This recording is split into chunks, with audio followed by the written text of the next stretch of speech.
Hey hello everyone, আমি সীমা। আমার একটি ছোট্ট ব্লগে তোমাদের সবাইকে স্বাগত। সোশ্যাল মিডিয়াতে এটি আমার ফার্স্ট ব্লগ।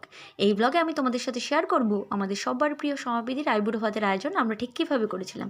দিনটি ছিল 2025-এর 18ই জানুয়ারি। দিদিকে আমরা ডিনারের জন্য ডেকেছিলাম আমাদের ধূপগুড়ির একটি রেস্টুরেন্টে।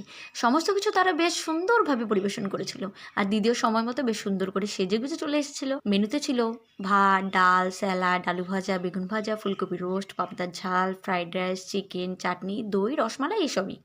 একটু কিছু ফটোশ্যুট করে তারপর দিদি আমাদের সবাইকে এক এক করে খাইয়ে দিয়েছিল। আমরা বেশ মজা করেই খাচ্ছিলাম, কন্টিনিউয়াসলি ফটো সেশন করে যাচ্ছিলাম। ততক্ষণে আমাদের জন্য অর্ডার করা যেসব fried rice, chilli chicken, chilli paneer, ওসবও দেখি হাজির হয়ে গেছিলো। তারপর আর কি সব আইটেম ভাগাভাগি করে অনেক অনেক আড্ডা, হাসি, মজা, গল্প করে আমাদের ডিনারটা কমপ্লিট করে নিলাম। আজ এই পর্যন্তই। ব্লগটি কেমন লাগলো জানিও, ভালো লাগলে একটি লাইক করে দিও।